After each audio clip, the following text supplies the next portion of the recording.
ఏపీలో tweet war మరింత ముదిరిందా? మాజీ సీఎం జగన్, రాష్ట్ర మంత్రి లోకేష్ మధ్య ట్వీట్ వార్ ఇంకెంత దూరం వెళ్లనుంది? ప్రజా సమస్యలపై దృష్టి పెట్టాల్సిన నేతలు ఎందుకు వ్యక్తిగతంగా దుమ్మెత్తి పోసుకుంటున్నారు?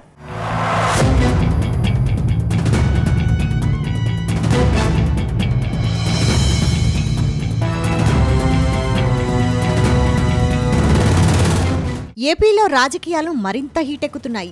ఎన్నికల్లో ఓటమి తర్వాత బెంగళూరు వెళ్లిపోయిన జగన్ తాజాగా రాష్ట్రానికి తిరిగొచ్చారు. రావడమే ఆలస్యం ప్రభుత్వాన్ని టార్గెట్ చేశారు. గురువారం నెల్లూరు జిల్లాలో పర్యటించిన వైసీపీ అధినేత అక్కడ ఆయన నెల్లూరు సెంట్రల్ జైల్లో రిమాండ్లో ఉన్న పిన్నెల్లిని కలిసి పరామర్శించారు. అనంతరం టీడీపీపై సంచలన కామెంట్స్ చేశారు.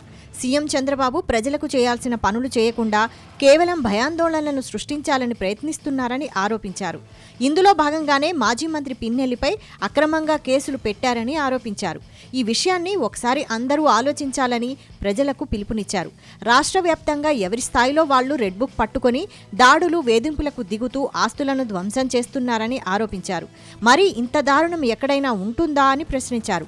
ఎల్లకాలం ప్రభుత్వం మీది కాదని గుర్తుంచుకోవాలని స్ట్రాంగ్ వార్నింగ్ ఇచ్చారు. అంతేకాకుండా మాజీ ముఖ్యమంత్రి జగన్ వ్యాఖ్యలకు సంబంధించిన వీడియోని వైసీపీ ట్విట్టర్లో పోస్టు చేసింది.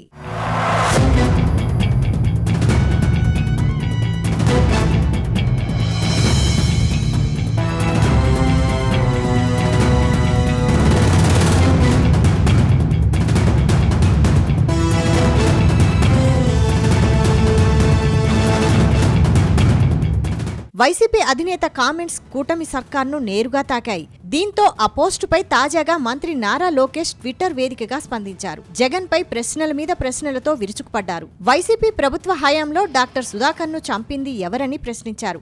అటు ప్రజావేదికను కూల్చింది ఎవరని, బీసీ బిడ్డ అమర్నాథ్ గౌడ్ని చంపింది ఎవరని ప్రశ్నలు వేశారు. మరోవైపు ప్రతిపక్ష నేత ఇంటిపై దాడి చేసింది ఎవరు, అబ్దుల్ సలాం కుటుంబాన్ని వేధించి చంపింది ఎవరని ట్వీట్లతో విరుచుకుపడ్డారు. అంతేకాదు వైసీపీ ప్రభుత్వ హయాంలో టీడీపీ నేతలను హత్య చేయించింది మీరు కాదా అని ప్రశ్నించారు. దీంతో ఈ ట్వీట్ వార్ పొలిటికల్ వార్గా మారిపోయింది.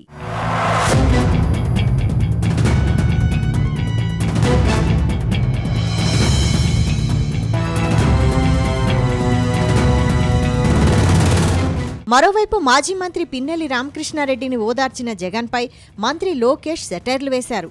25 లక్షలు ఖర్చు చేసి హెలికాప్టర్లో వెళ్లి మరీ ఈవీఎం పగలగొట్టిన వ్యక్తిని ఓదార్చడం అవసరమా అని ప్రశ్నించారు. అసెంబ్లీ ఎన్నికల పోలింగ్ రోజున మాచర్ల వైసీపీ ఎమ్మెల్యే పిన్నెల్లి రామకృష్ణారెడ్డి ఒక పోలింగ్ కేంద్రంలోకి దూసుకెళ్లి ఈవీఎంను ధ్వంసం చేసిన వీడియో నెట్టింట వైరల్గా మారింది. తొలుత గుర్తు తెలియని వ్యక్తులు ఈవీఎం ధ్వంసం చేసినట్లు కేసు నమోదు చేసిన పోలీసులు దీనికి సంబంధించిన వీడియోలు బయటకు రావడంతో ఎమ్మెల్యేను అరెస్టు చేసి నెల్లూరు జైలుకు తరలించారు. అయితే నెల్లూరు జిల్లా పర్యటనకు వచ్చిన వైసీపీ అధినేత పిన్నెల్లి రామకృష్ణారెడ్డిని పరామర్శించారు. కావాలనే కూటమి సర్కార్ కుట్రలు చేసిందని మండిపడ్డారు. దీంతో వెంటనే రియాక్ట్ అయిన టీడీపీ వెంటనే కౌంటర్ మొదలుపెట్టింది. దీంతో వార్ కాస్త ముదిరి పాకాన పడింది.